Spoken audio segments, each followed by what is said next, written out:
Y'all forgive me. I have not forgot about the showdown, but I've been really busy. I've been working on my EEOC file trying to reopen this case against this hospital down here in St. Petersburg, Florida. So all day today, I did an interview, so that should come out next week. I set up a GoFundMe, but I am really having a hard time trying to find a job here in my hometown because I've been blackballed for speaking out against patient safety issues, writing, trying to hold people accountable. I still have to make sure I use my words appropriately because being a black nurse and trying to hold palm colored people accountable, you are made to be the problem, all this kind of stuff. I have written the Florida bar. I sent them an overnight letter about those two attorneys. I've written the nurses. I turned nurses in to the Florida Board of Nursing. I've turned two doctors in. I've turned a midwife in. As far as filed the complaint. So I got two return receipt letters today. I got one yesterday. But I'm definitely is trying to reopen my file because the attorneys of the hospital had a lot of the stuff confidential. So they was able to read what the hell I said. But they exhibit A through E was shh.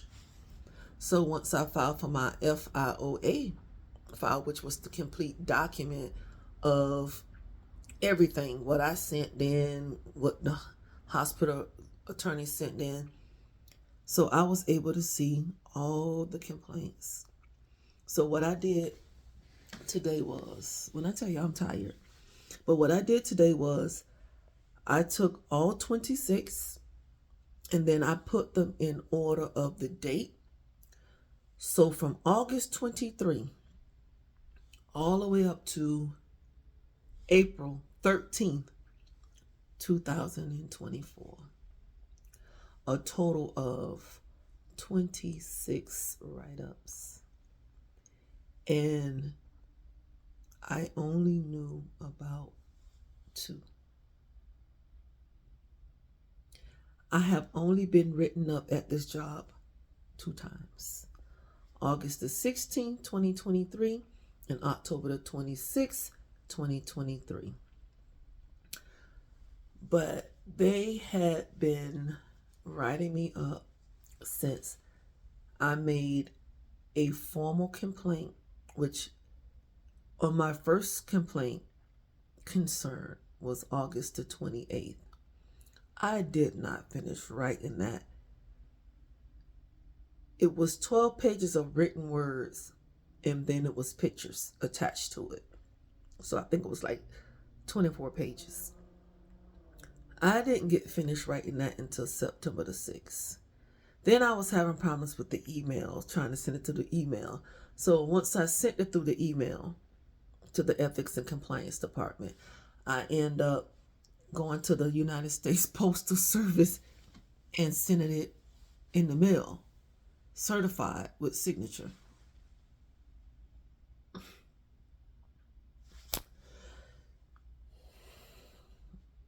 So now I'm diligently, I just got back from eating. I'm diligently going through each complaint. And when I tell you, I'm literally going back into my formal complaints and matching it up. When I tell you, black nurses, we are supposed to be seen and not heard. We have to be careful with our words. But do not, and I repeat, do not stop fighting and speaking for black women. Because we are black first. The interview I did with y'all go and subscribe to, I know she's definitely on Instagram. That's my girl, Birthing Noor. Birthing Black, Miss Susie, my Jamaican friend. Follow her, subscribe. She's a RN turned doula. She's out of Texas. I want to tell you, sweet as pie. So soft spoken. But we as Black nurses cannot allow these white nurses or other non-Black people of color keep our mouths closed. We have to speak. We have to say. We have to speak up for our sisters and our babies. But I applied for a job here at Baycare. I just got an email today saying that the position is no longer available. And I've applied at this hospital 6 times. The first time was May of 2024, a month after I was terminated from this other hospital. I did an interview October 24th, I believe, 2024. I was in California doing a nursing travel assignment because I couldn't get a job here. This is right after I got fired from our local hospital here. And I did talk to the manager and I guess another manager. They knew that I was in California. They knew I was coming home in November. But with these 2 young ladies, the MOTIP, and by the way, y'all, 3 centimeters is not active labor. Active labor, according to A1, is 6 centimeters. Now, granted, she was having a lot of pain and contracting every minute. That's not good. And she was a MOTIP, meaning she's had multiple pregnancies. And it had to be all vaginal because if she had a C-section, they would have admitted her. But they really fumbled the ball. I think everybody should be held accountable for those who had taken care of her. That nurse, I don't know if she was a seasoned nurse. I don't know if that was the nurse that I saw today pushing her out. Because, everybody's fingers are different. My 5 centimeters may not be your 5 centimeters. Your 5 centimeters may be my 6. So it's just a vaginal exam is subjective. Because I worked with a PA in New York, and he checked with one finger, and he that's all you wanted him to put in there. He was a mandingo. But anyway, 3 centimeters is not active labor. It's not. 3 centimeters is not active labor. But because she was having pain, and pain is what the patient said it is, and according to the patient 5 rights or 6 rights, how many rights they have in the hospital, you have a right to adequate pain management. So Black women, when you go into labor, and if your clothes thick and high, and you having excruciating contractions, that doctor cannot tell you cannot have the epidural, because that's a lawsuit. You have a right to adequate pain management. And yes, getting an epidural, you're at risk for prolonged labor, infection, because it's an invasive procedure. All these things can happen. However, you are there to have a baby. There's only 2 ways to have a baby: vaginally or abdominal bypass, a C-section.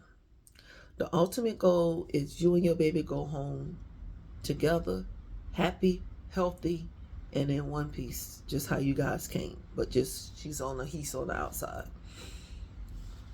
So we got a lot of work to do in the medical field, and you see, their president done changed the nursing profession to hey, take care of your own motherfucking patient. Hell, if that's what you want. But you know what I think Black nurses should do? One day, and one day soon, we should all not fucking go to work. I mean, straight stay the fuck home. What they gonna do? That's the only way we're going to make a change, because 80% of black maternal death, or 80% of maternal death, is preventable. So what's the other 20%? Why are black women dying and having our babies? Because of this. YT people. See, we don't want to have that conversation.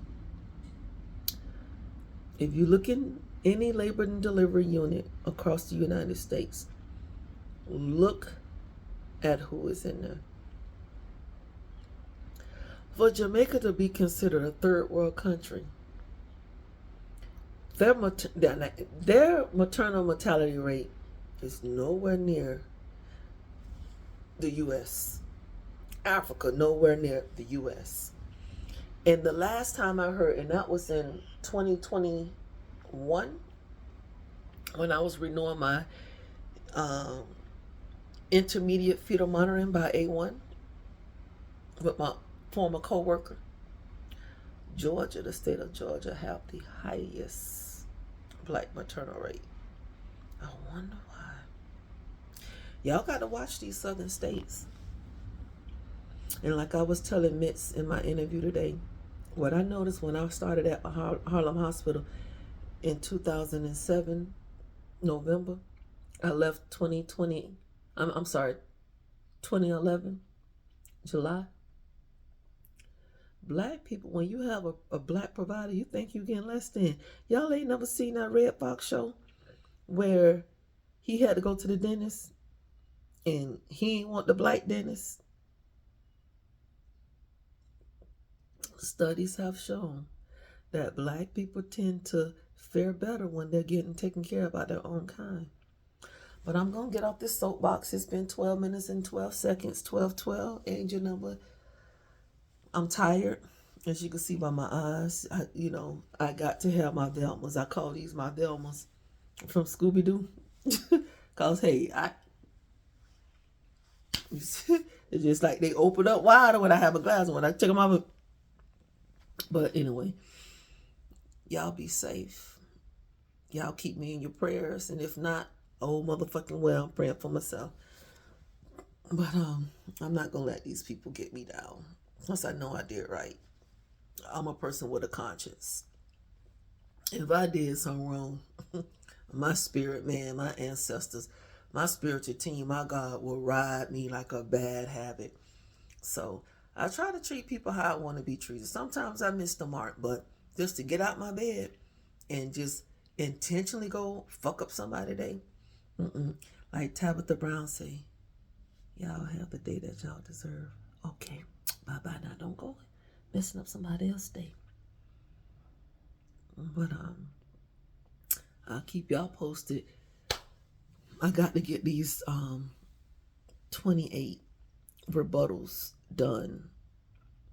Because this lady, I was told they don't reopen up EEOC cases. But the director called me, so I want to have my shit ready for when she called me. But I know the motherfucking attorney's gonna be mad at me because I sure enough turned their ass into the fucking Florida board. And I did. Them nurses, and I did. And them 2 doctors, and I did. And that midwife, and I did. And I got supporting documents, and I did. I reported my director to the board of nursing, and I did. I reported that nurse that cussed me out in the nursing station. Why the fuck you ain't make your own birthing table? I turned her bitch ass into the board, and I did. Because that attorney told me, he said, Miss Keaton, if they was that bad, why you ain't report them to the board? And I'm like, I ain't know I could. And I did. Them 2 counselors for the EAP, when you're going through mental counseling, they are not allowed to disclose what y'all discussed in those meetings unless you are at risk for harming yourself and harming others. And they told the attorneys, and then the attorneys put it in their position statement. And then the counselor tells me, you got next month rent? I already know what the fuck she meant. Miss Keaton, you got next month rent. That means shut your fucking mouth up. Put your head down like that white lady told LeBron James. Shut up and dribble. All right. I reported her motherfucking ass too. I reported her boss. And see, when I got written up on August the 16th, my black director kept insinuating, you speak to Lenny.